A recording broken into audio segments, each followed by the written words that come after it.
Со надпреварите од првото коло и официјално стартуваше новата фудбалска сезона во Македонија.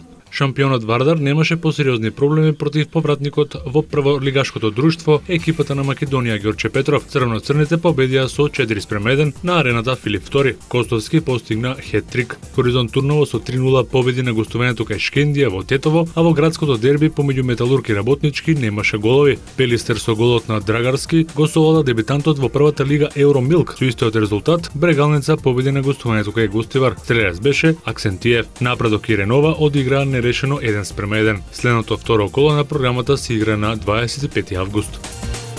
Продажбата на фудбалскиот клуб Интер официјално е потврдена, а претседателот на клубот Масимо Морати е решен да го стори тоа. Носталгијата е зад мене. Одлучив да гледам кон иднината. Интер има слични долгови како најголемите клубови во светот и поради тоа сум загрижен, изјави Морати. Интер вреди многу повеќе од тоа што го покажуваат приходите, затоа е потребен ремонт внатре во структурата на клубот. Работам за доброто на клубот и на навивачите. Јас ќе продолжам да давам придонес како треба, но мислам дека го постигнав својот максимум и дека станав блокада за понатамошниот развој на Интер, заврши Морати. Морати е пред одлука да ги продаде своите 75% кои ги има во клубот по цена од 300 милиони евра. Купувач е индонезискиот тајкун школуван во САД Ерик Тохир, кој е наследник во фамилија која се збогатила во автомобилскиот бизнис и инвестицијското банкарство. Индонезјанецот ќе го задржи Морати на водечката менаџерска позиција во клубот како и должноста на извршен претседател. Целта на проектот е силен спортски бренд, посебно на подрачјето на Југоисточна Азија. Тохир има цел да го санира клубот, да го ревитализира во маркетиншка и комуникацијска смисла.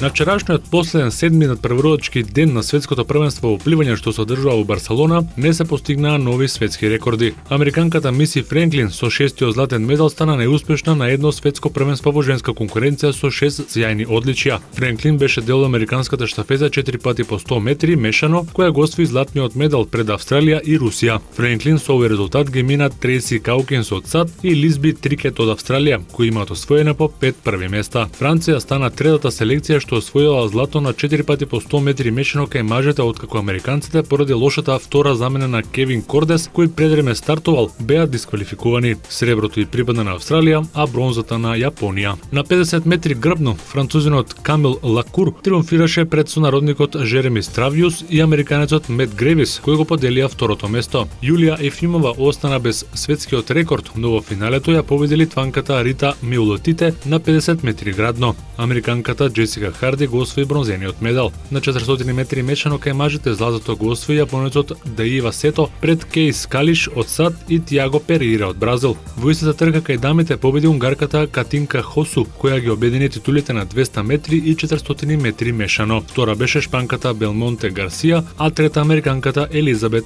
Бейсел. Во женскиот спринт на 50 метри слободно, олимписката шампионка Раноми Кромовидоџо од Холандија ја освои и светската титула. Среброто припадна на Кейт Кембел од Австралија, а бронзата на британката Франческа Халсал. На пливачкиот маратон во базен на 1500 метри слободно, кинезот Сун Јанг не дозволи изненадување и го освои третиот златен медал на шампионатот по оние на 400 и 800 слободно. Со тоа стане најдобриот пливач кај мажите. Среброто го освои Рајан Кочрен од Канада, а бронзата Џорџо Палтиниери од Италија. Најуспешна нација е селекцијата на Соединетите американски држави.